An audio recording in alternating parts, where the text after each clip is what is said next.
అదే కంప్లైంట్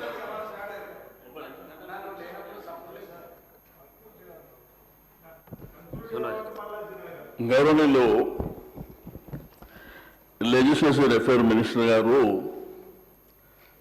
అంటే ఇంత బడ్జెట్ అనేది ఇంపార్టెంట్ సబ్జెక్టు మీద మా నాయకుడు మాట్లాడుతుంటే గంట అయిపోయిందంటూ సార్ టీ బ్రేక్ అని 2.5 గంటలు మమ్మల్ని కూర్చోబెట్టారు.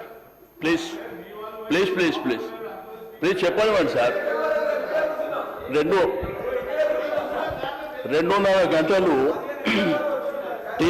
టీ బ్రేక్ అని 2.5 గంటలు కూర్చోబెడితే మేము కూర్చున్నాం సార్.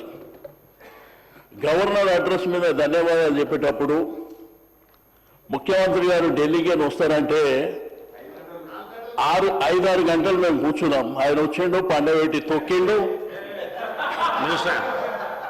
సార్ ఇది సభను పక్కదారి పట్టించే ఆలోచన చేస్తూ ఉన్నారు. చాలా సీనియర్ సార్ వారు. నేను ఫస్ట్ టైం అయినప్పుడు వారు మంత్రిగా ఉండే సార్ అధ్యక్ష.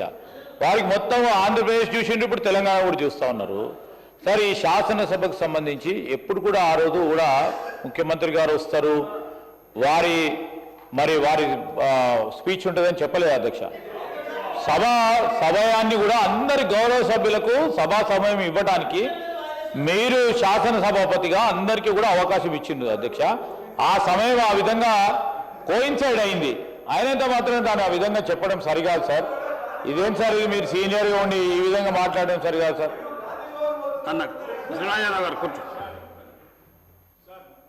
కూర్చోండి, మీ సభ్యులే మాట్లాడుతున్నారు కదా.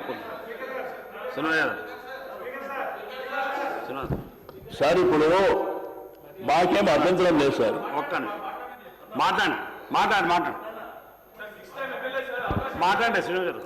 సార్ మాకు సభానాయకుడు వారు వచ్చి రిప్లై ఇచ్చేటప్పుడు మాకు అభ్యంతరం లేదు. మేము ఇప్పుడే కొత్తగా కాదు, 94 నుంచి చూస్తున్నాం.